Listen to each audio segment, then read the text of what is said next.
Thank you, everyone, for joining today. We're so pleased to have you here for our inaugural Disaster Response Community of Practice session from Collaborative to Community, Sustaining Pediatric Disaster Response Improvements.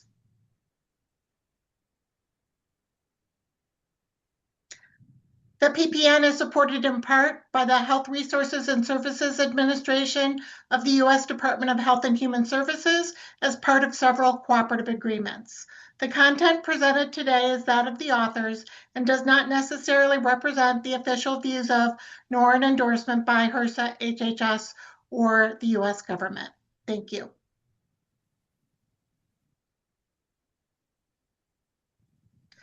Here is today's agenda so you can get a sense of what we're going to cover. This is a 90-minute session. If you have a time commitment and you have to leave a little bit early, we'll put the session evaluation in the chat, and hopefully we ask that you complete that before you go. Next slide, please.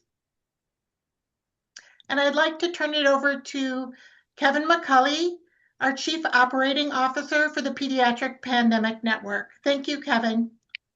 Great. Thanks, Laura. Hi, everyone. Hopefully you can hear me okay. On behalf of network leadership, I'm so pleased to welcome you all to this disaster response community of practice. By way of background, I've served as the Chief of Operations since 2022 for the PPN. My name's Kevin McCulley, and how far we've come.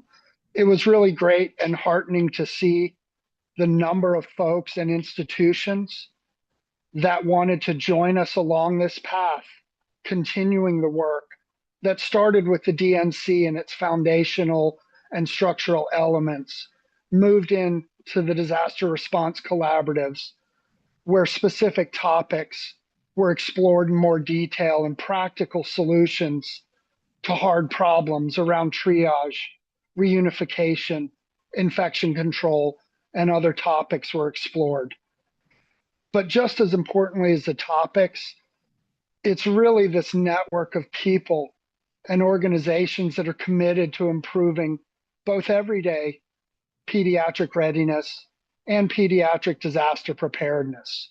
You may or may not know, as we look across the DNC and DRC, you all are a part of our ability to have connected with over 2/3 of the children's hospitals in the nation.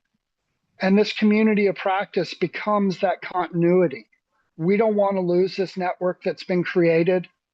We don't want to lose the momentum that's behind it. This community of practice is going to give us a way to stay connected, share what we're learning, and also keep up to date until the next formal QI collaboratives begin later in 26.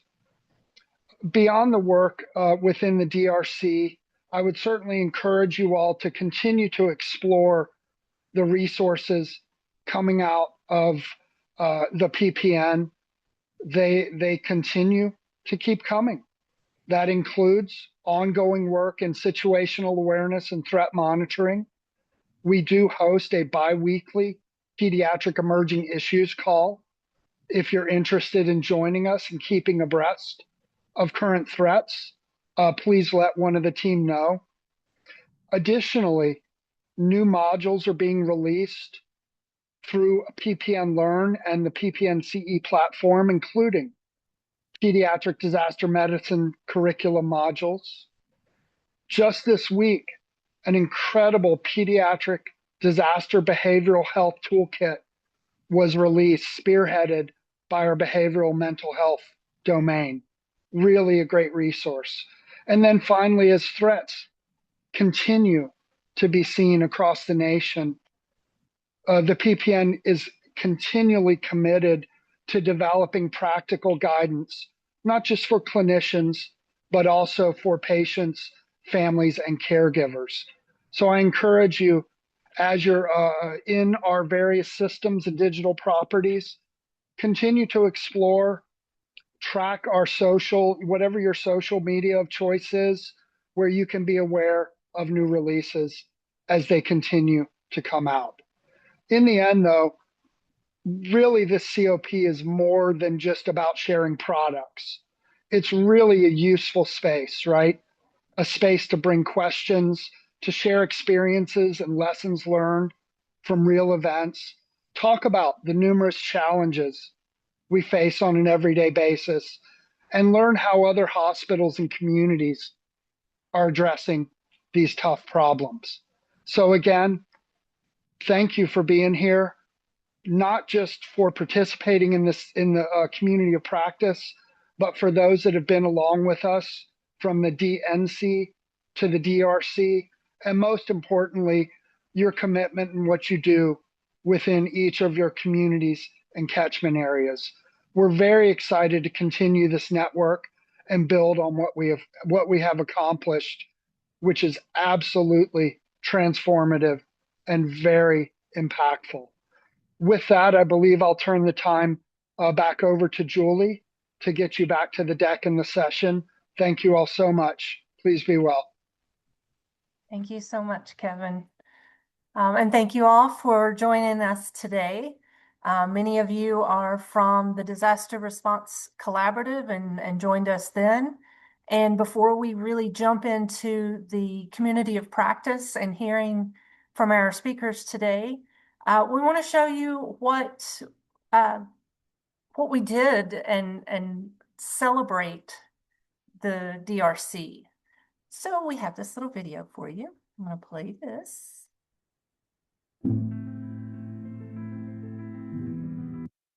Oh, sorry.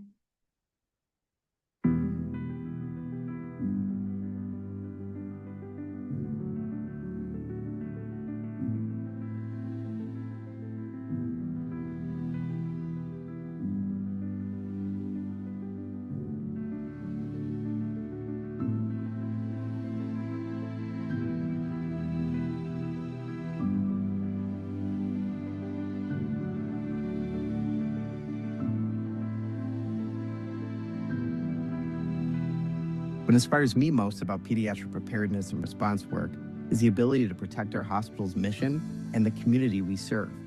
We can keep our patients, families, and staff safe while ensuring continuation of high quality and family-centered care during any emergency.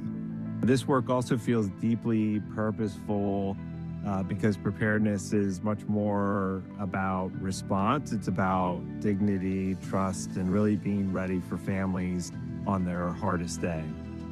There has never been a laser focus on children and on pediatric preparedness as what PPN now brings to the field. Preparedness can feel pretty thankless until the day it's not. And what we built together, that shared learning and connection, is the kind of work that becomes life-saving for children and families when it matters most. Partnership. We saw a lot of bi-directional education from both the participants with each other and the participants with leadership and individuals throughout the PPN that really created an atmosphere of sharing and learning. Noteworthy and remarkable. I would say that it's noteworthy because the work that the Disaster Response Collaborative is doing is truly groundbreaking. It's remarkable to have all these children's hospitals across the entire country participating in a joint effort and sharing with other children's hospitals and learning best practices from each other. The engagement and the collaboration and the learning from each other, and you could see month by month how much people became more engaged and more interested in the discussion and really took those lessons back home and applied them to the work that they're doing that's so important on behalf of our children. There has been so much work that had happened outside of our meetings over the course of the 18 months with the exercises and also with improving those plans that was impressive. I'm especially proud to be part of something that was so inclusive and collaborative. We had experts from different disciplines coming together, sharing their knowledge, and building resources that truly make a difference. I just want to extend a huge thank you to everyone who was involved in the DRC for the last year and a half, from the PIs, from the PPN, the hub site leadership, and every hospital that put effort and time into every one of the focus sessions and drills. Because of you, we are able to move towards standardization of disaster response teams and really elevate the voice of children and children's hospitals in the disaster space.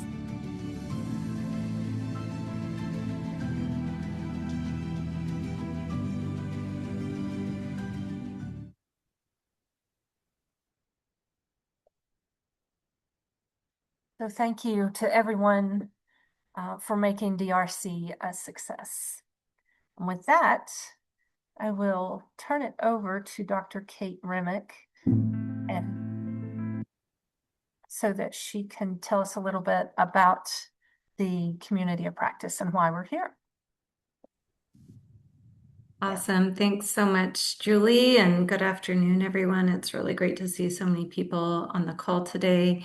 What a amazing tribute to the collaborative. As you all know, so many people went into the work of the Quality Improvement Collaborative and certainly into making that video that Julie just shared, which was just really nice to see and celebrate. So thanks for sharing that, Julie. Really excited to be kicking off this community of practice. There has obviously been a tremendous amount of work that's gone into both the Disaster Networking Collaborative, as Kevin just mentioned, but also the Disaster Response Collaborative work that all of you were probably doing long before this collaborative, but hopefully will continue to do even long after the collaborative. This community of practice is really serving as a bridge to continue to provide support and opportunities for shared learning over the coming months before we launch really the second version of the Disaster Response Collaborative, which we anticipate will be coming in the spring. But we know how important it is to be part of a community, to be part of a group where you're working with colleagues in collaboration to make your efforts more tangible and impactful. And so this community practice is really intended for all of you, for all of the individuals, the hospitals, the leaders who participated in both the Disaster Networking Collaborative and the Disaster Response Collaborative. Primarily, as has been true for both the DNC and the DRC, this is really for children's hospitals and the multidisciplinary teams that you bring to the table. These sessions will continue, not very differently from what we were doing with the DRC, but really a focus more on participant-led sessions. You all have, wonderful knowledge to share and experiences to share, and we can all really learn from each other. And so these will really be tending more towards participant-led sessions where we get to hear from each other, learn from each other, and continue our work and ongoing improvement efforts. We also want to make sure there's opportunities to maintain connections with each other. So you will be seeing that we now have an exchange, which is an online forum for communications with each other, even not during these sessions. So asynchronous communications where you can ask questions or find resources, ask about, different suggestions or approaches that others have taken, and therefore be able to drive your work forward. So during these upcoming sessions, we'd love to have some of you speak a little bit about some of the work that you've undertaken, maybe some successes that you'd like to celebrate over time. We'll also have opportunities where we will provide some short presentations on perhaps some emerging topics as they come up.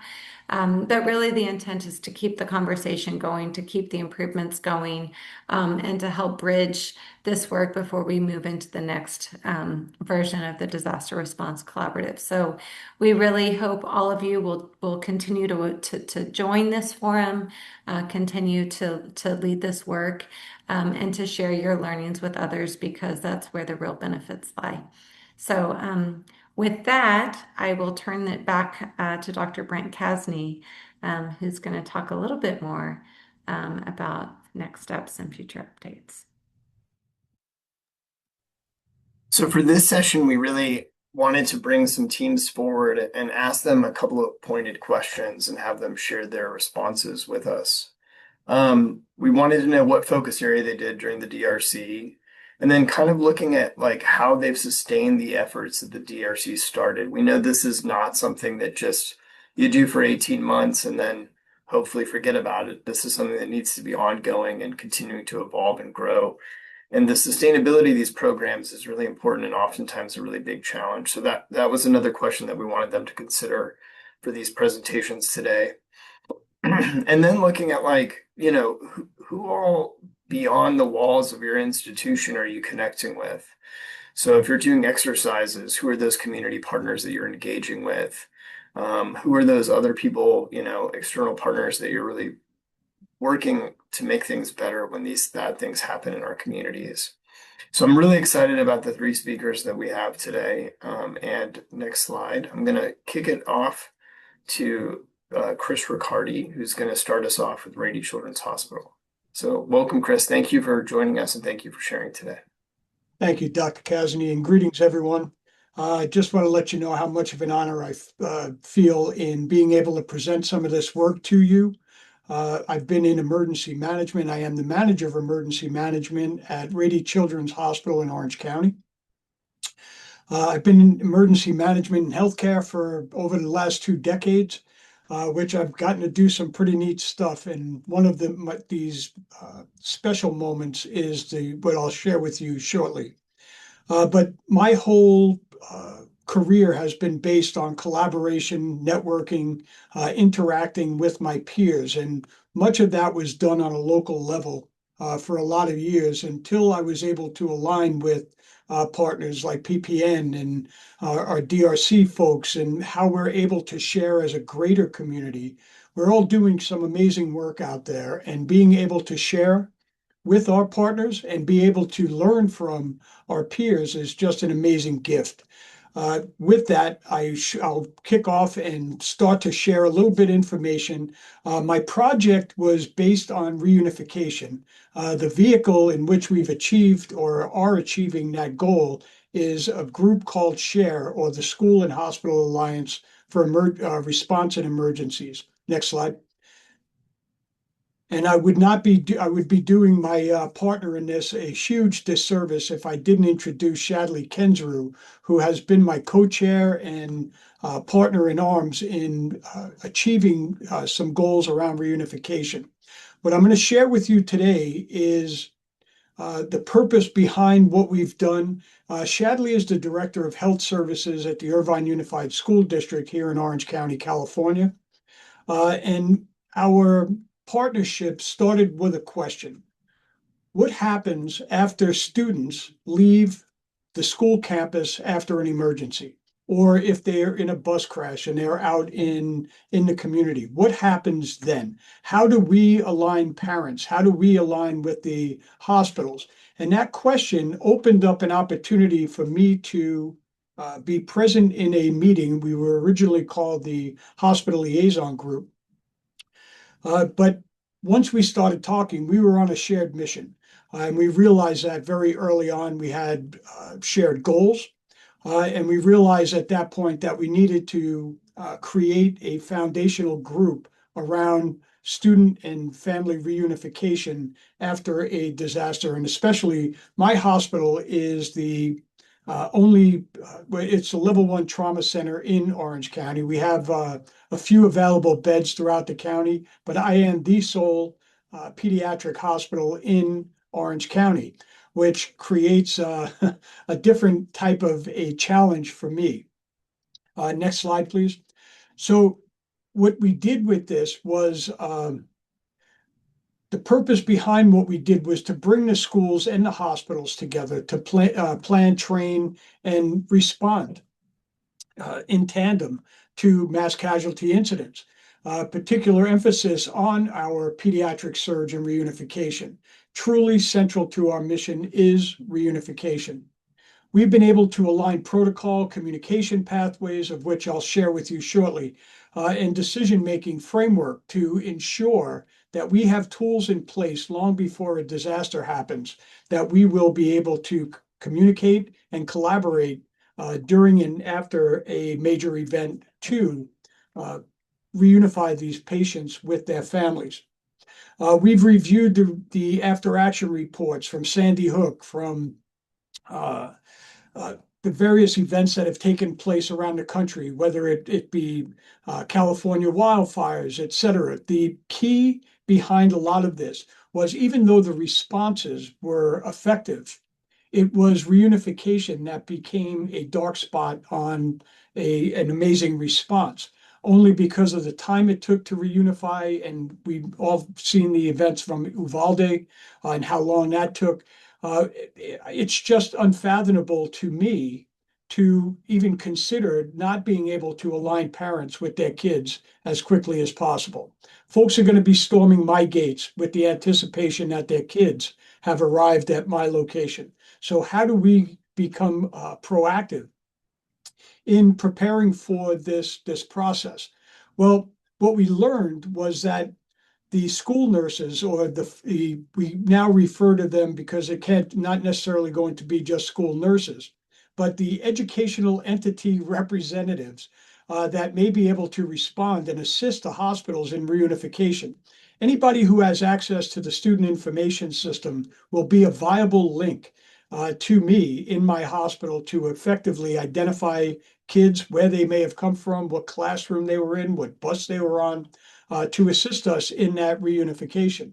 These tools didn't exist. We've had great plans here for family information centers, reunification for my hospital. The schools have an incredible program.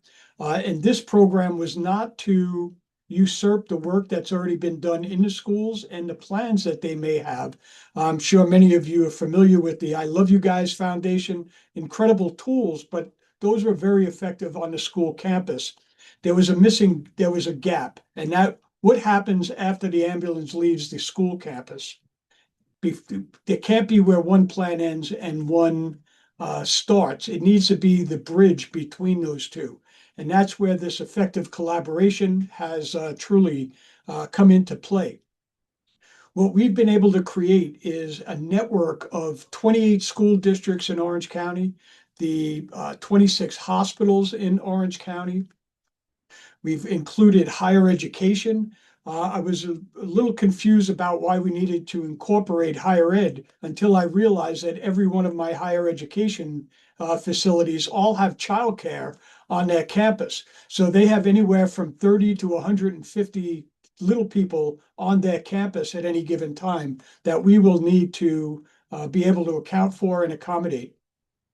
And now, just most recently, we included charters and private schools because they need to be served as well, just because they don't fall under any umbrella, that we can't just leave them hanging.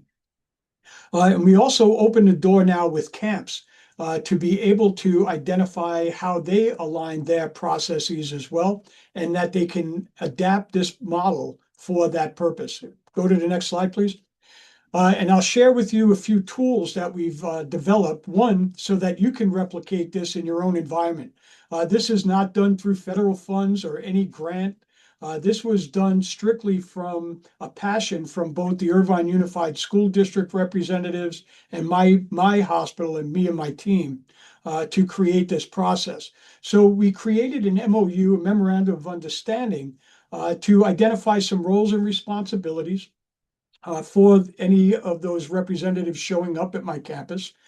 We conduct education and trainings at my facility as well as at the school, so we're known quantities to one another. The key behind this was to identify and to ensure that we had contact information at each one of the schools, and they had contact information with us as well. And to assist in replicating this in your own environment, we created a charter as well for our share group, or the School and Hospital Alliance for Response in Emergencies, that goes through a process of how to integrate these folks. What does this look like? What does that process look like? Next slide, please. So we created a reunification pathway. Starts with the incident over on the left. One of the early things that we were able to identify, well, one of the key things was the hang up on FERPA and HIPAA.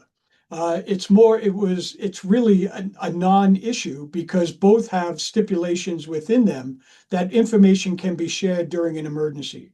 So one of the first things we did was to identify what constitutes an emergency. Any event that the school calls 911 for is an emergency, and that just gives us a blanket waiver, if you will, to be able to share information. Now, because of using the school folks as well as the hospital, I do not need to tap into their student information system. They do not need to get into my electronic health record.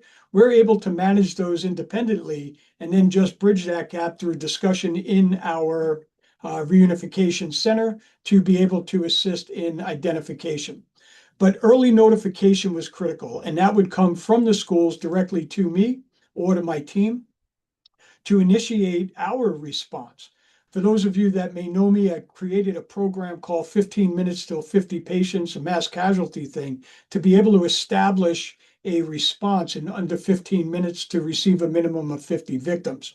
Well, that's all well and good, but imagine having an extra 10 minutes, 12 minutes on the front end to be able to establish that because the school's identifying an issue that they're going to notify me about. And you can see this pathway when patients arrive. How does the hospital activate? We would go through our command center activities. This flow chart, the MOU, the charter, they're all available to you on a website. And these are all complementary tools for you to be able to utilize to your advantage to whatever degree you want. Because share is not just our title, but it's also our mantra that the work that we've done, we want to be able to share with our partners. As a matter of fact, there's a group up in North Texas that has adopted this model and now calls themselves Share of North Texas, which is pretty cool. We were quite flattered about that. But our team consists of what obviously the school nurses and how to utilize these folks in our environment. Next slide, please. I don't want to go too far afield, but I do want to share in some of those successes. So what are we going to do next? Well, it's more of the same, if you will, to continue to improve upon what we've established. We did our first tabletop exercise based on our concepts early on in March. And really to no exaggeration, what would have taken months, weeks, or hours, or days to identify some of these students, we were able to do utilizing the student information system as well as the hospital's tools. We were able to identify 15 unidentified non-communicative kids just based on extrapolation through what classroom they came from, what bus they were on, and how we were able to do this in an hour and 15 minutes. It was amazing to see. It was an amazing gift to validate the work that we've done. The process works. So we've we've identified clear processes for integration, addressing any cross-jurisdictional challenges, as mentioned, FERPA, HIPAA, how do the other hospitals network? And we've been expanding participation to additional agencies. Obviously, EMS needs to be a part of this, but we've also included our county partners because our reunification plan here in Orange County, I don't know, I don't want to say any bad words, but it's not a very good one. How's that? We needed some work. So we needed to do some circumnavigation around a lack of a formal plan to create something that'll work for us. I can't just rely on the fact that they don't have a plan and say, oh, shucks, I guess I can't reunify these kids, right? Next slide, and I'll show you a few pictures of these folks, a little larger view. And you'll notice that there are at least half of these folks are hospitals, and the other half are school representatives. The two all the way on the right are our county partners. They are coming on board, so we're starting to get a little support. And if you go down to the next slide, I will share a QR code that you can utilize to access all of this information. Again, these are free resources. Please put them to good use. We found a process that works. We found that the nurses are the missing link to reunification in the hospital setting. I had no idea the gift that was in my community until attending a meeting that We were able to share our goals and objectives. But again, that is the basis for most of the work that we're all engaged in, is through that community, is through that network and collaboration. And again, I just want to say thank you for the opportunity to be a part of this amazing group, and the great minds that I get to bounce ideas off of and get nudged from across the country. And I appreciate it, and will be available later for if you have any questions for anything. And with that, I'll hand this back to Dr. Kazi. Thank you all. Thanks, Chris, for sharing. I mean, some of those amazing partnerships that you've made. I think those are things that a lot of us have struggled with. I'm next going to hand it over to Tanya. I'll let you introduce yourself and go for it. Thank you. Okay, thank you for the introduction. I'm Tanya Trevelyan. I'm the Pediatric Trauma Program Manager at Carilion Children's Hospital in Roanoke, Virginia. If we go to the next slide, I'll talk a little bit about my facility and then we'll show you our work. So just to let you know, Carilion Children's Hospital is the region's only comprehensive children's hospital and pediatric referral center, and we're located inside Carilion Roanoke Memorial Hospital. So we're a hospital within a hospital. We do provide specialized care for critically ill and injured infants, children, and adolescents across Southwest Virginia and neighboring states. We do have a fairly large catchment area, being in the V bottom part of the Virginia. Pediatric trauma patients benefit from the resources at our facility because we're actually Southwest Virginia's only level 1 adult and pediatric trauma center. And then the features, again, we have advanced pediatric services, including a level 3 NICU, PICU, pediatric emergency care, ped surgery, and a comprehensive subspecialty support. If we can go to the next slide, I'll tell you a little bit about our team. So obviously I'm there. That's my beautified AI picture on the far left. Again, Tanya Trevelyan, Peds Trauma Program Manager. Next to me is Joe Coyle. He's actually our Director of Emergency Management, and he is joining us today on the line. So he's listening in to make sure that I don't say anything silly. Patrick Randolph, who is the Director of Special Projects at Carilion Children's, is also on the line. So again, these two guys have been instrumental in the work that we did here at Carilion Children's. Terry Wattsman is one of our pediatric surgeons who actually participated with us in the group and helped us make decisions, as well as Lori Griffith, who's an emergency management and safety consultant. At the bottom is Jonathan Borshin. He's a nurse in the pediatric ED who actually was a medic at one point in his life career, and has been instrumental in helping us bridge the gap from the inpatient side to the ED. And then not pictured is Leisha Osborne. She was the director of pediatrics, and she has since retired from our organization after many, many years of service. You can go ahead and to the next slide.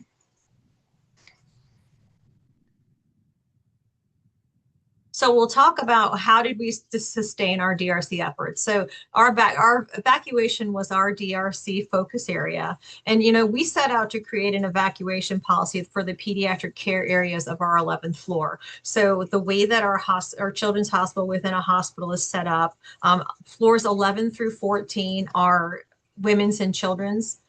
What we found when we were looking at a potential focus area was that the 11th floor pediatric care area was the only one that did not have an evacuation policy within our system. So our 13th floor labor and delivery did, our 12th floor mother baby did, and our 14th floor NICU had evacuation policies, but we kind of did not. So that was our goal, to kind of assure that we had one for the 11 South pediatric floor and pediatric ICU area. Once we had policy approval, we planned to test the policy in a tabletop exercise. We just didn't want to do a conventional one, so we got a little bit creative with how we did that. Again, our policy was created and approved by our Women's and Peds Policy Council, because that's normally where pediatric policies kind of go through for approval. And as the DRC was ending, we still needed to test our evacuation process. So we kind of made some plans to do it a little bit after the DRC collaborative ended. We extended an invitation to partners from our Carilion Children's outpatient areas, materials management, as well as our continuity team. When we were looking at internal processes, we wanted to make sure that all of the folks that could kind of help us get the message out about our evacuation policy and processes were involved in the planning as well as the kind of updating all of the folks with it. And then for our game exercise, we are fortunate enough to have a simulation and a human factors team. So we actually asked them to help us create a fun exercise versus a conventional tabletop. To talk a little bit about a game exercise versus a conventional tabletop, we actually had partnered with our healthcare coalition. So that would be the Southwest Virginia Healthcare Coalition, who had previously done a game exercise for in lieu of a tabletop drill with 5 different regions within our area. We have several different kind of sub-regions in the area that we collaboratively worked with hospital systems, school partners, as well as EMS agencies to assure that, you know, again, when we played our game, that each area could handle and contain a pediatric event as needed. So if we go to the next slide, we'll show you a little bit more about our game. So again, our game looks a little bit more complicated than it is, but just so that you know, the middle picture is actually a map of our 11th floor.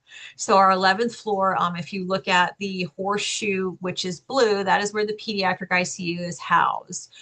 Anything highlighted in yellow on that side of the 11th floor is 11 South, and those are pediatric care beds. The green beds on the left are west beds, so those are all adult beds. And typically what happens if we have a need for space and we don't have enough of it on the pediatric side, we have a pop-out agreement with our adult 11 West folks to take some of the children from our pediatric care areas as needed, providing we provide the pediatric staff to go with it.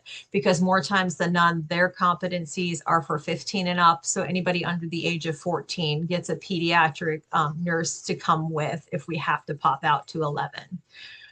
After a long explanation of how to play the game, if you know anything about the human factors teams, those guys, they're pretty smart guys, and they typically work out very fine details of every process. So after the lengthy explanation of how to play the game, we actually had folks from our inpatient care areas come down to be participants within that. So we started with 3 beds that we would need to evacuate from our PICU, because what we wanted to do was a horizontal evacuation as opposed to a vertical. So we did a horizontal evacuation that we had to move 3 kids from our PICU to our PEDS floor, which already had enough beds, was fairly well populated. So we had to figure out a creative way to move kids from the PICU to the PEDS floor and then potentially push out to the west side. We had a variety of random selection cards. I think that one of the worst ones that I kind of showed a picture of was the medical gas line damage. You know, again, we have to get, one patient out of the room super quick, but then we also have to make sure that we evacuate the other 2 so that they're not affected by the event that's going on in the room in the middle of them. Because the way that our beds are set up is it actually goes starting at 11:31 all the way down to 11:53, but our PICU is kind of in the mid, it kind of breaks up the PEDS floor is the way that it's run. And then, we had random patients that we can choose as well. So the human factors team did a really good job of doing everything from fairly simple ICU patient, like PCU level patient, all the way up to complex ICU patient. So the staff got to randomly pick which patients that they were going to be moving from point A to point B. And then we also had to roll the lovely Dungeons and Dragons dice. And I don't know if you guys know, but there's lots of numbers on that set of dice. Long story short, it kind of gave us some ideas of whether or not we would have something that would help us as we move forward, or something that would kind of delay us. Because again, anytime that you know that we're doing something related to evacuation, there's always kind of a bump in the road. So they wanted to create some realistic bumps in the road as we moved forward. But you can go on to the next slide.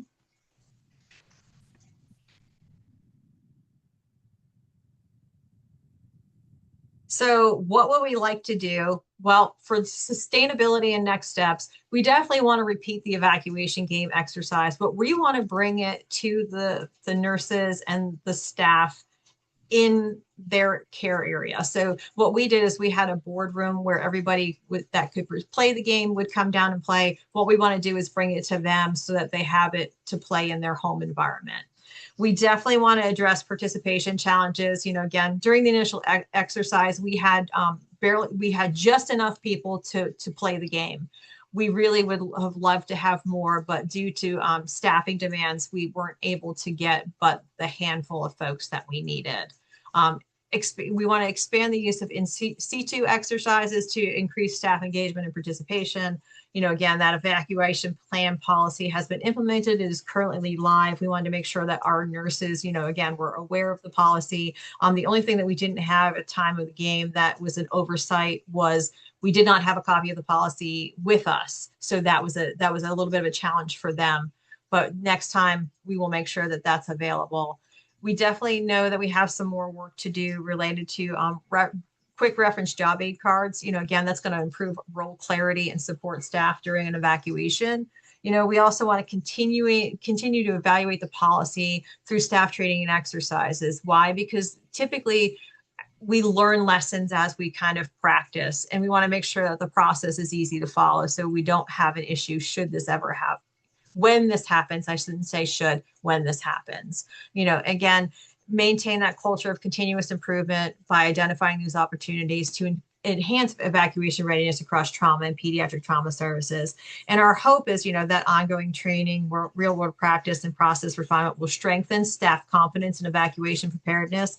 But we also hope that maybe we can teach our adult colleagues a thing or two related to how to get it done. Because, again, horizontal evacuation is not something that we've done a lot of practice with within the facility. So we wanted to, again, we wanted to be the first. So we were, and then we were hoping that we can help with others, folks who might want to try it in the future. If you want to go ahead to the next slide. So what do we find? Strength, struggle, surprise. So in our strengths, that evacuation policy development, we had those folks, again, that were really dedicated to help us create that comprehensive policy that helps us, to move kids from point A to point B should we need to. We definitely had, human factors support, which again, their expertise guided us for process design, workflow considerations, and usability improvements. Again, we kind of thought a little bit outside the box with some of the things on the game board, thinking that our treatment room on the between the pediatric area and the PICU would be a good landing spot for a fairly stable patient that only needed a temporary place to hang out.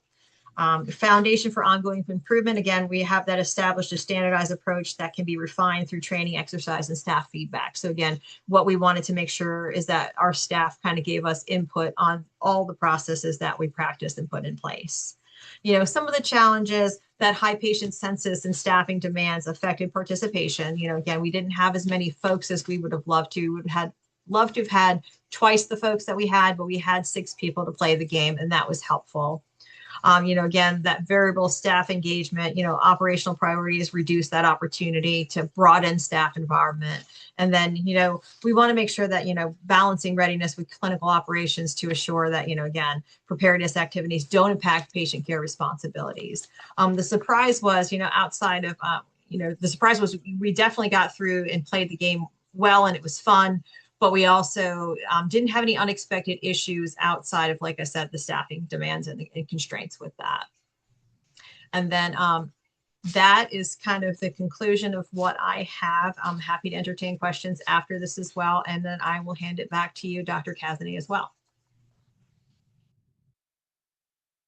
All right. Thank you so much, Tanya. It was great. Loved seeing the images, visuals of the game. Really cool. Next, handing it off to Nikki Shimko. It's good to see you, Nikki. It's been too long. Yes, I would agree. Thanks, Dr. Kazany. Excited to hear you present. So take it away, Nikki.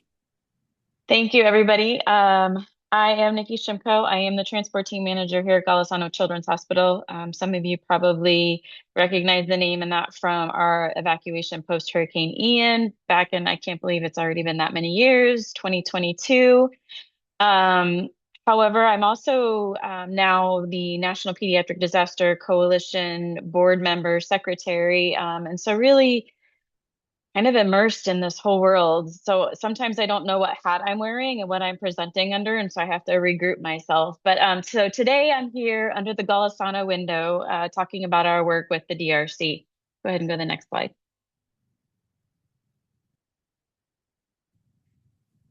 So thankfully, we did start when it was DNC and then went through our DRC process. And we had a very good support from our senior leadership and our C-suite, and we were able to pull together, you can see the list of multiple people throughout the hospital. We had house supervisors, we had public safety, we had emergency managers, we had a physician from the PEDS ICU, and actually I don't have it listed, our PEDS ED had a physician as well, and then another manager from the pediatric emergency room.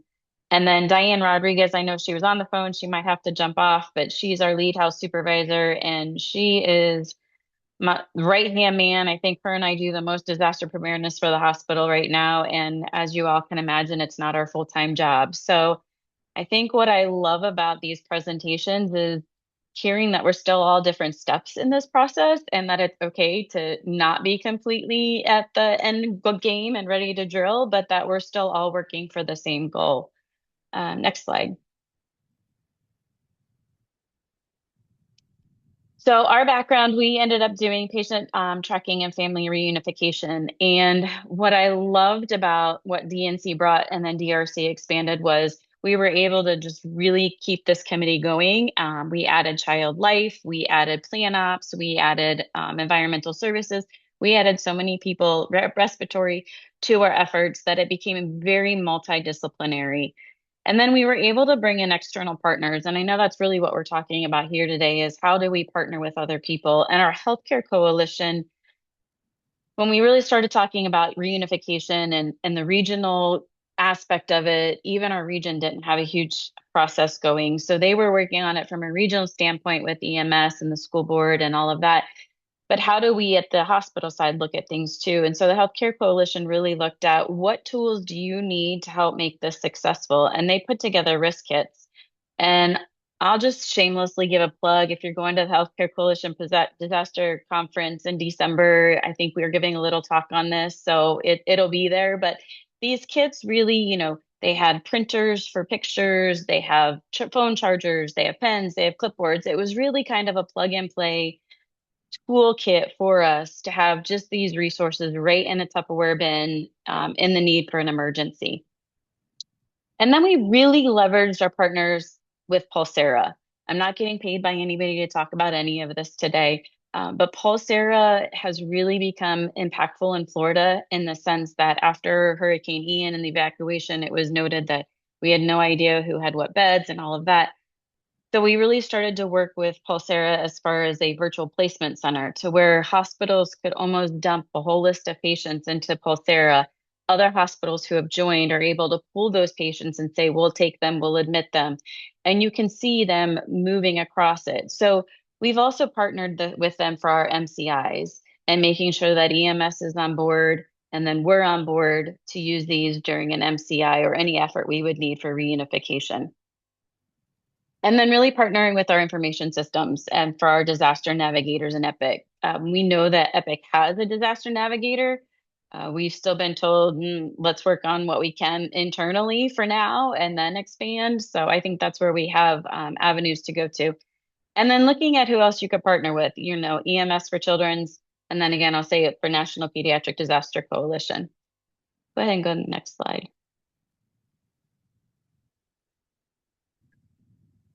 So when we looked at really starting to sustain this, we still don't have our reunification policy completely written. We're still working on the job aids. And so how else are we supporting everyone in the region as the Children's Hospital too, right? Because that's kind of what this group was, is you as a Children's Hospital can't be ready and help the region. You have to get ready yourselves.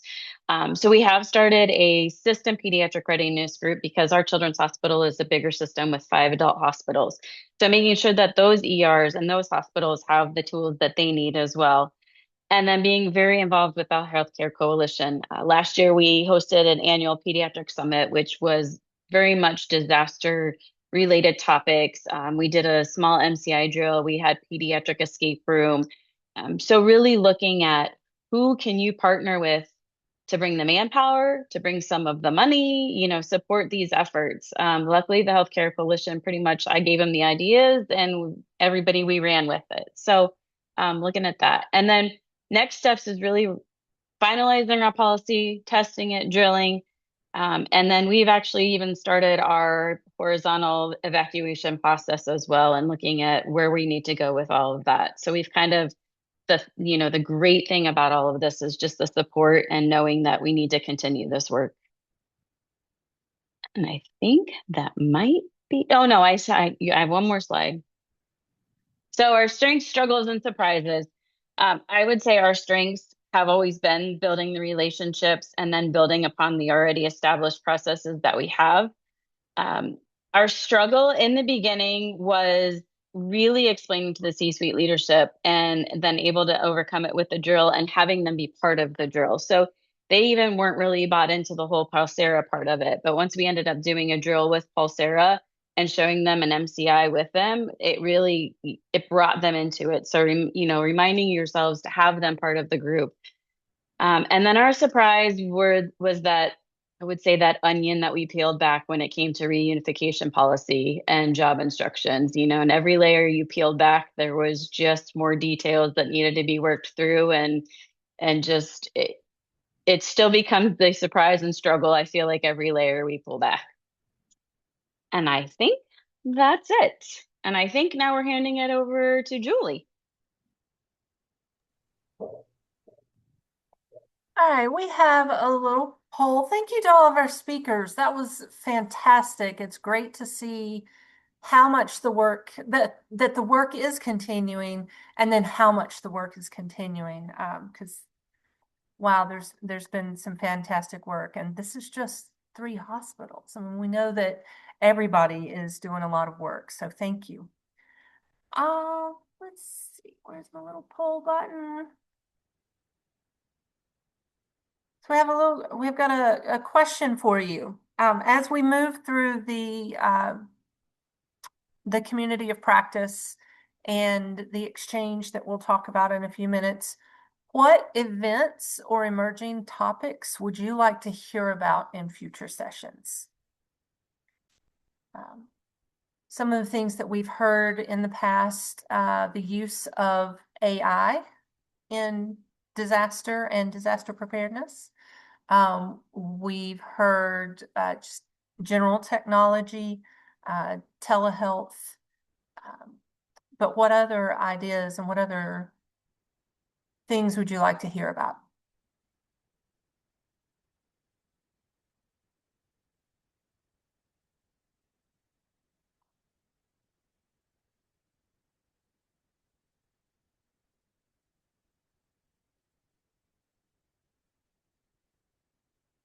As you're completing the poll here in Zoom, if ideas aren't coming to you right now, but they do later, please email us. We'd be happy to hear these ideas later on as well. There's also going to be the exchange that we can talk about different ideas. The session evaluation has a question at the very end for open-ended questions, so you can put your ideas there if a thought comes later. If it happens during this session after I've closed the poll, go ahead and throw it in the chat.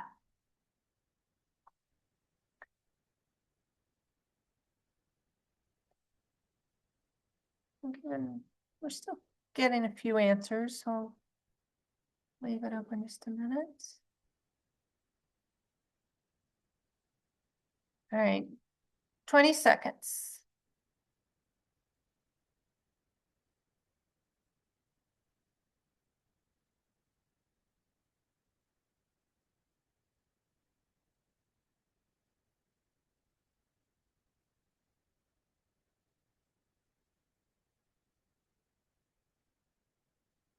Twenty seconds is only a really long time if you're holding a plank.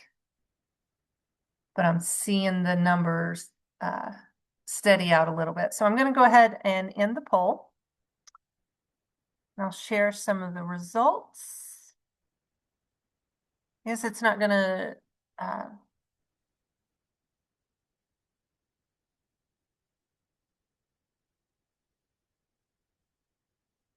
sharing. Yeah. So we've got continuity, business recovery work, supplies, vaccines, workforce. So thank you. Thank you. Thank you.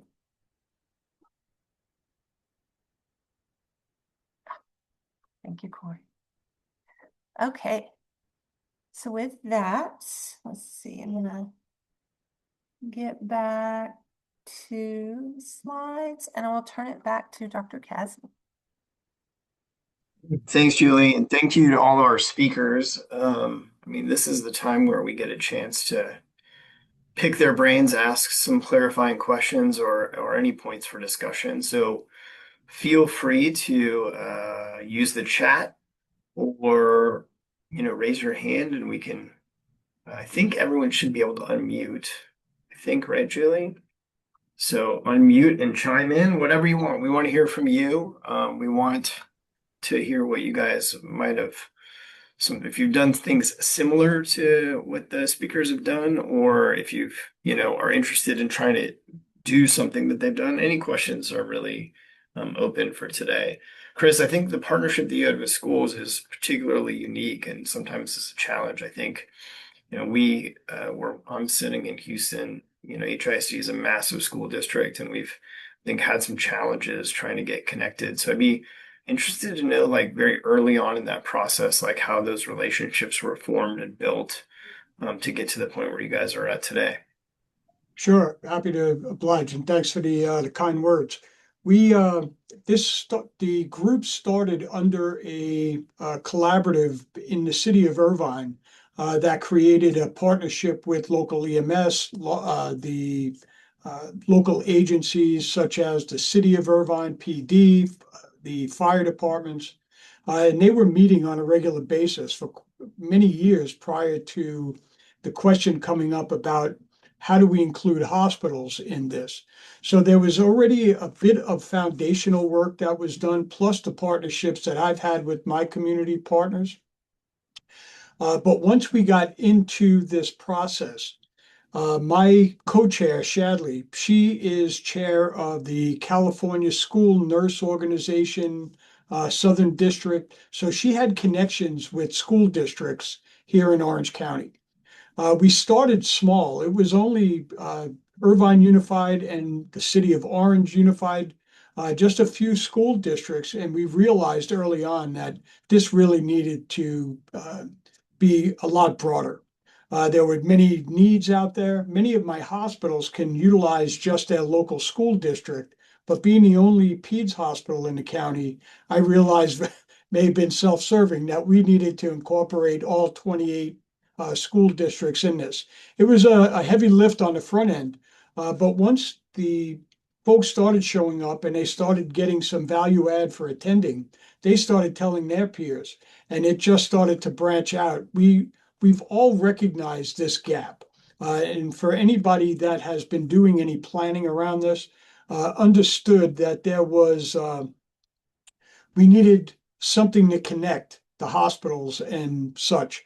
But initiating the school districts, another really neat thing that my hospital does is we have a this population health team that does a lot of work with my local school districts for wellness centers and well centers in the schools themselves. So some of those partnerships were already there. I didn't know that until after we started doing these meetings. And some of the school nurses were like, have you ever spoken to your population health folks?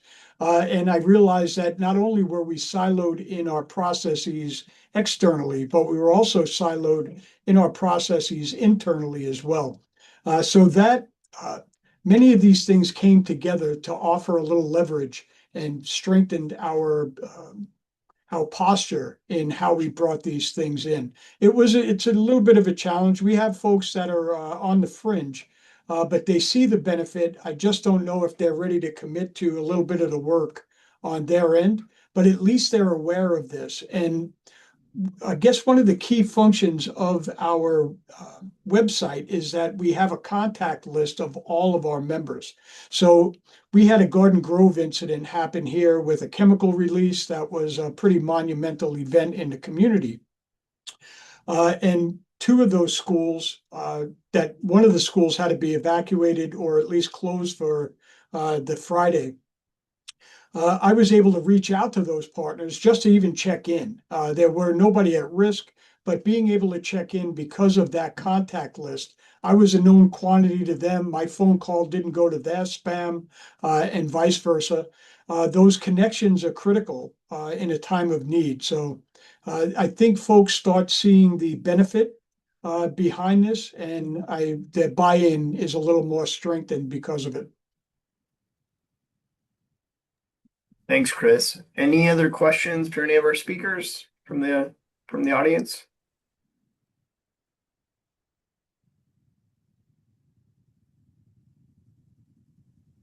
I have one, Brad, for Nikki.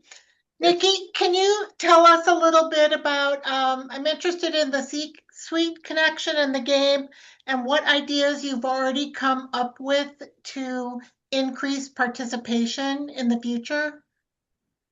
That's a great $1 million question, Laura.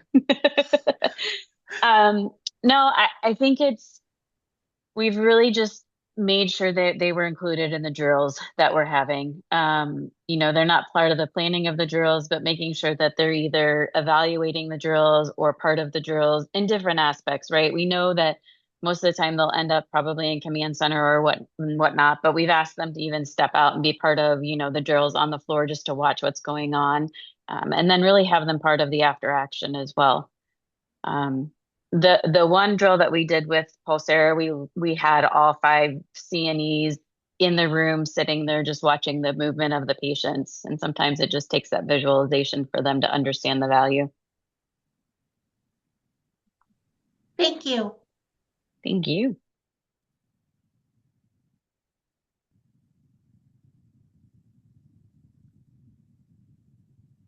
Well, I think we'll move on to the next part of today's presentation. Thanks, you guys. Really appreciate all the speakers. I'm going to hand it back to Julie. Thank you. Thank you, Dr. Kasny. Okay, so now we get to the good information from Laura and I and the admin team.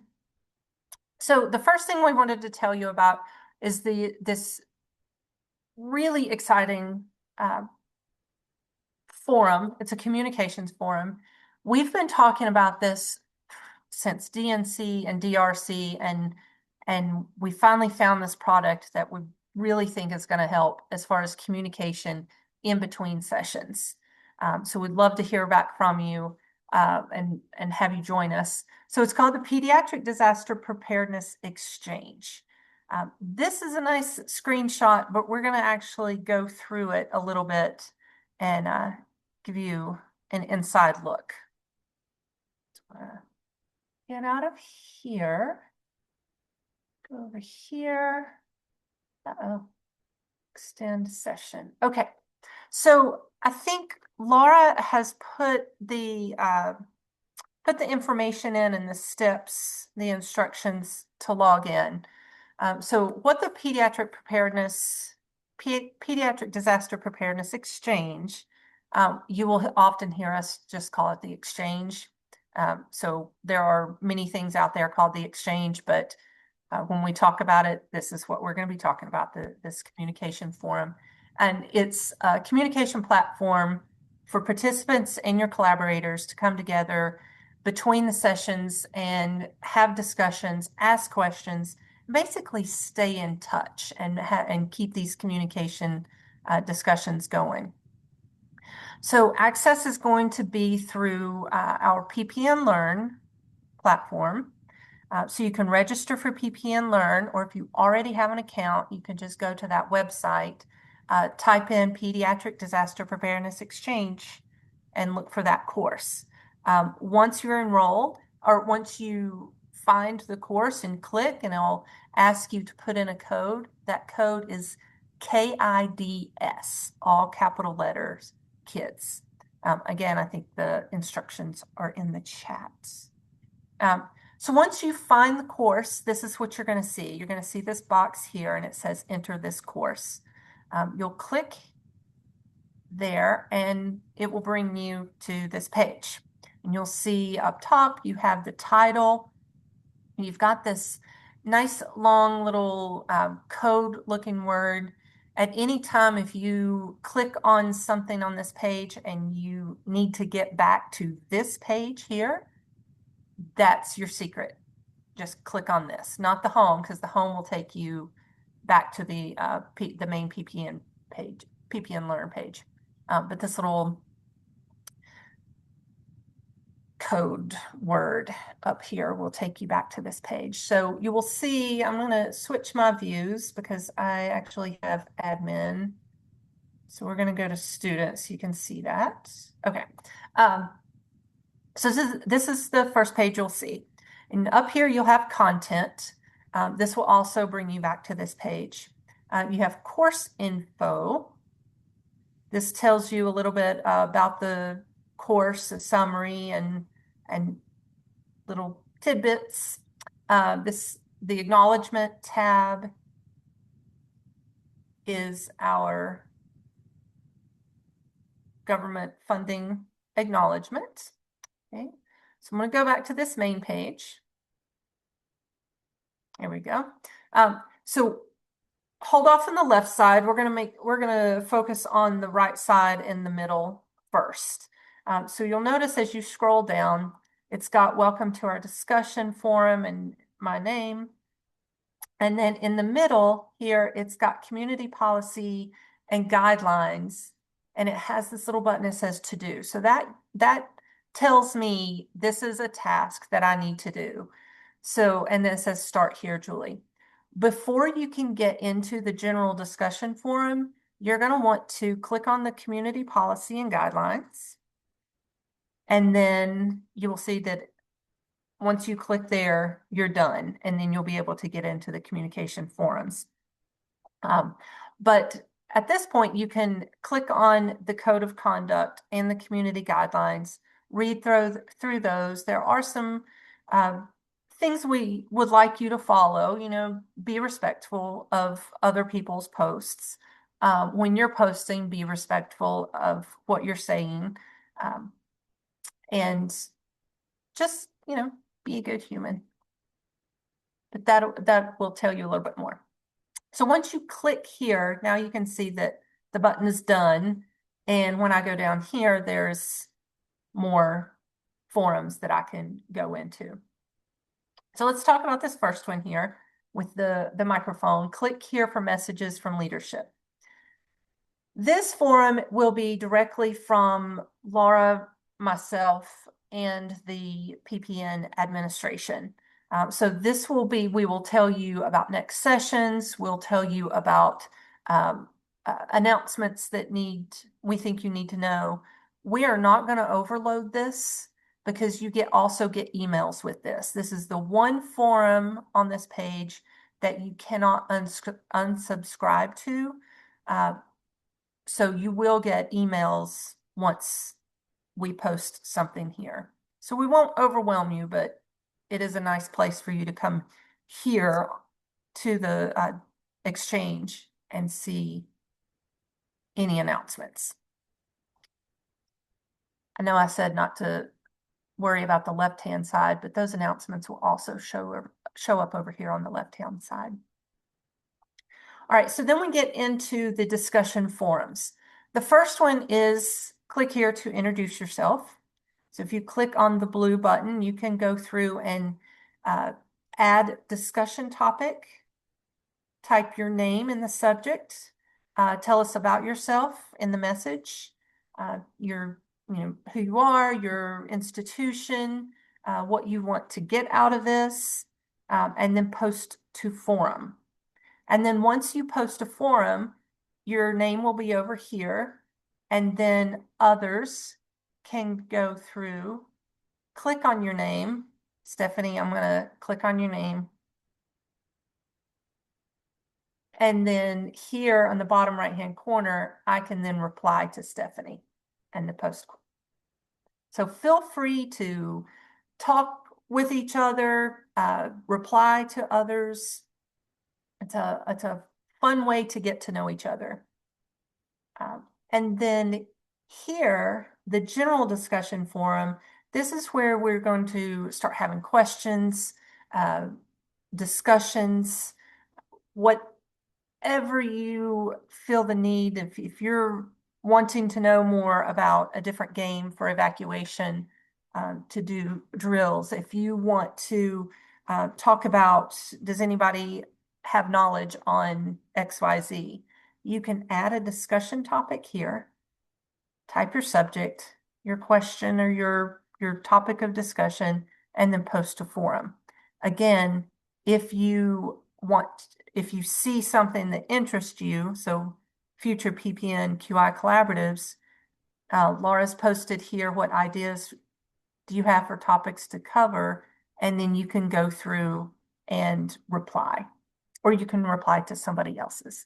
So it's a really great way for us to stay in touch, to keep those conversations going, and just stay connected. All right, so on the left-hand side, I'll go back to the left-hand side, you have the table of comments, and really you can jump, instead of scrolling through, you can jump to each one of the things that I've just gone over and discussed, or you can go straight to a discussion forum that you saw. We've got the latest announcements, and so anything that we put in the messages from leadership, the first one and most recent will pop up over here on the left-hand side. And then, so you don't have to toggle between the website and the exchange, we have your resources. So if you know that something is on the Community of Practice website, or if you know something is on the DRC website, you can go over here and that will take you right to our websites. The code of conduct and the community guidelines that were in that guideline box earlier are also over here, so you can view those later. If you know there's a forum, you can search for it. If you know there's a topic, you can go over here and search for it. So that is our exchange. And I'm going to stop here just in case. Do we have any questions or comments about the exchange before I move forward with updates? Julie, I can add something too. When you think about that general discussion forum, we had a handful of you all test this out for us. So if you are one of those people, thank you for doing that. We tried to make it as simple as possible, but once the communication and discussions get going, then there will be threads related to a topic. We've talked about the possibility of putting focus area specific discussions here, or certain areas of the country, people that want to share resources. So it can be more divided, so everything doesn't end up in that general discussion, but we wanted to start somewhere. So please, we want you to get in. It's easy to use once you go in and click around for a little bit. And Julie and I are also happy to get on the phone with you or help you over email or however you need the assistance to make sure you're comfortable using this. Thanks, Julie, for taking the time to explain all that. One thing I did forget to mention when I told you about messages from leadership, I said this is the one forum that you cannot unsubscribe to. You will get emails when we post there. The other forums, there's the subscribe to forum button here. If you press that, if you click on that, you will get an email notification anytime someone posts in here in this forum. So it's nice so that you know that hey, somebody's posted something, I can go and look and see if it pertains to me. Or you can unsubscribe at any time as well.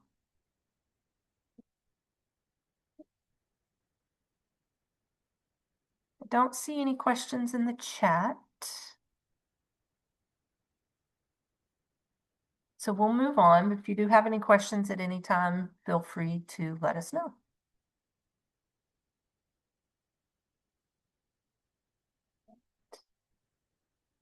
All right, so our next disaster response community of practice is going to be on October 13th. Same time, same place. So the registration link for today is the same the same link to be able to get in to register for the next one, or the same Zoom link that you used to get into today's session. But you have another QR code here if you need that.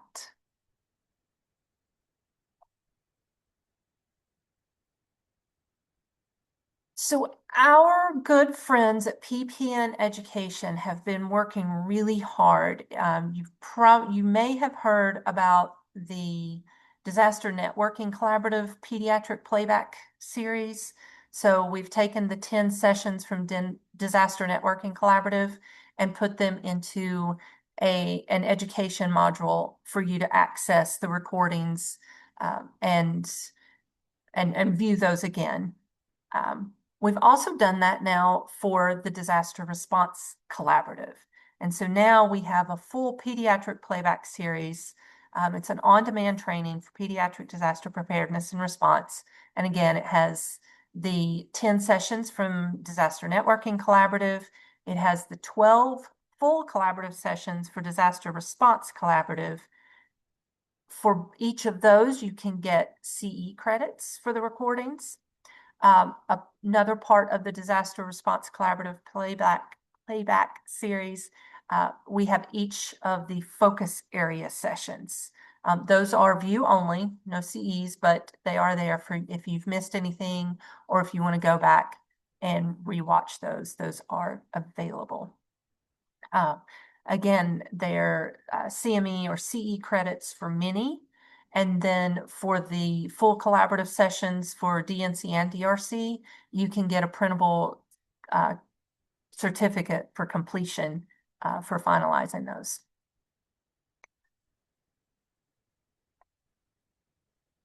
All right. So again, thank you all for being with us today.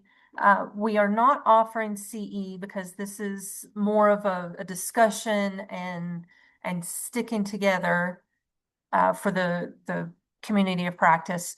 But we would love to hear from you how you feel. Are you learning? What suggestions do you have? What did you like about the session? What did you not like about the session? We had that for DRC session evaluation, and we learned a lot from you. And we tried as much as possible to take your suggestions from the evaluations and apply those in real time immediately. So I will leave that up. Laura has put the link in there if you don't have a camera to take that.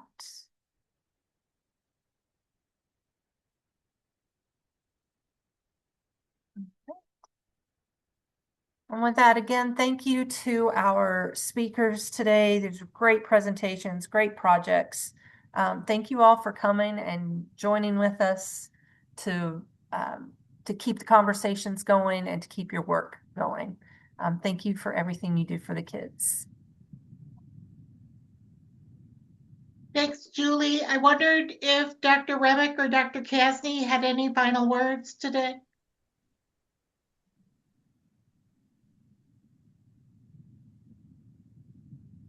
Sorry, it took me. Oh, go ahead.